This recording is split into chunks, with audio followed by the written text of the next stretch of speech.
Hey everyone, welcome to the show. So this whole George Santos lunacy has gotten even crazier, if you can believe it. A Navy veteran named Richard Osthoff alleges that when he was homeless, his service dog developed cancer and she needed surgery to save her life, and Santos ripped him off after promising to help. Now the authorities in Queens County, New York, are looking into this matter to see if they can charge Santos with a crime. So here's what all went down. Someone suggested that Osthoff contact Anthony DeVolder because he ran a pet charity called Friends of Pets United. So Anthony DeVolder, as we've come to find out over the past week or so, is an alias used by Santos. DeVolder was his mother's maiden name, and I've heard someone say that Anthony is his middle name. And if you've been following the show and my reports on Santos, you know that Friends of Pets United was a completely fictitious entity that he made up to seemingly take in donations, and then he never gave the money to animal rescue groups. So unfortunately, Osthoff contacted Santos, and Santos helped him to set up a GoFundMe page. This was in the summer of 2016. That GoFundMe page generated over $3,000 for the cancer surgery. Santos then closed the GoFundMe page and he refused to transfer the money to Osthoff. And evidently, Santos had recommended a veterinarian to Osthoff. He said, take your dog to this vet. I have credits with them because of my animal charity, blah, blah, blah. So this particular veterinarian told Osthoff, your dog's tumor is inoperable. So Osthoff, of course, wanted to take her to a different vet. I'm assuming, for a second opinion or to see what else they could offer. So Osthoff says he reaches out to Santos, and Santos completely changed and refused to give him the money. Santos tells Osthoff, oh, you didn't do things my way. That was his excuse. So Santos told him that I'm going to use the money for other dogs. He did promise, though, and this is in text messages that this Osthoff guy has shown to journalists. In text messages, he said, quote, we will make sure we use of resources to keep her comfortable. So he made that promise. But Osthoff says he continued to try to reach out to Santos, and Santos became increasingly difficult to contact. So when Osthoff confronted Santos about all of this, he says that Santos, quote, got so angry with me and he blew up and refused to give me the money and then just wouldn't answer the calls anymore. So Santos completely ghosted him.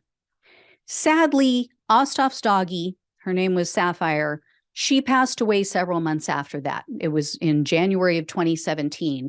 And Osthoff said he had to panhandle just to pay for her end-of-life care so she wouldn't suffer in the end.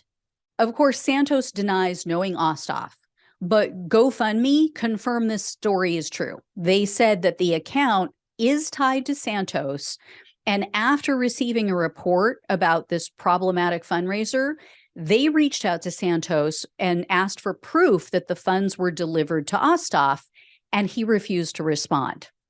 And then the story has also been corroborated by 2016 Facebook posts written on the Facebook of George DeVolder, as well as a 2016 Facebook post that was written by Osthoff, in which he shared that he never received any of the money. Osthoff wrote, quote, I'm sorry to say that we were scammed by Anthony DeVolder. Through a series of bad veterinary contacts and subterfuge regarding payment, Sapphire has not received veterinary care, and her growth is 3 to 4 times bigger than it was when the campaign was fulfilled. She's facing euthanasia within months. This is just unbelievably disturbing. I mean, who does something like this to a veteran, to an innocent animal? And I guess we shouldn't be surprised because even more information now has come out about his mother, which confirms she did not die in or as a result of the 9/11 attack, as Santos claims on his website. In fact, Santos' mother wasn't even in the U.S. at the time of the terrorist attack. Official documents that were obtained through a Freedom of Information Act request show that Santos' mother didn't even apply for a visa to enter the U.S. until February of 2003. And in her application, she noted that she hadn't been in the U.S. since 1999. She was in Brazil. So yeah, a man who would lie about the death of his mother to elicit sympathy and score political points would absolutely rip off a veteran and allow an innocent dog to die a painful death. And it also appears that Santos used to be a drag queen. Photos have now surfaced showing Santos dressed in drag.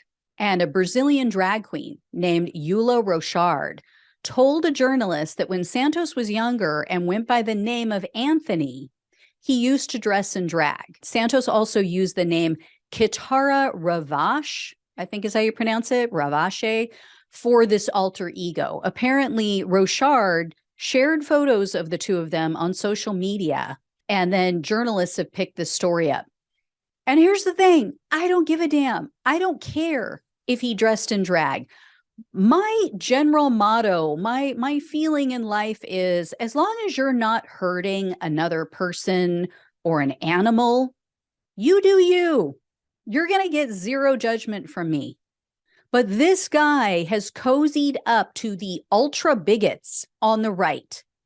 And he spouts all of the same so-called groomer, quote unquote, bullshit talking points out of his lying pie hole. So yeah, I'm going to judge him. I'm going to judge him hard.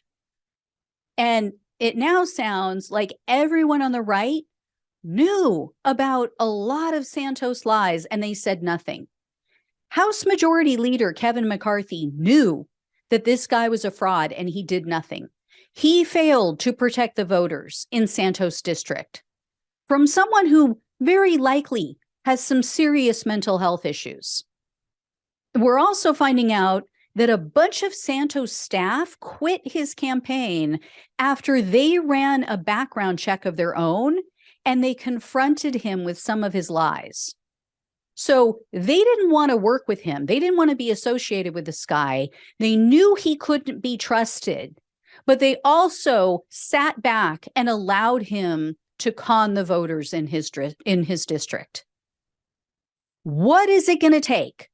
What is it going to take for the voters in this country to realize that the Republican Party has become an utter cesspool? I think that the Republican Party doesn't want to piss off the voters. They don't want to look like, oh, they're taking issue with the first, homosexual guy in their party, the first openly homosexual Republican House member. And so they're just going to wait for the Justice Department to hopefully do their job. So he's under investigation by multiple authorities. Let's just hope and pray that something comes of it. And it isn't like the typical story of, oh, well, yeah, nothing we can do because, oh, he's a public official and we can't possibly press charges against a public official, which is why he's not resigning. Because he knows that as long as he stays in Congress, it gives him a level of protection that the rest of us don't have. He knows that. He's seen it. He's witnessed it. It's sickening.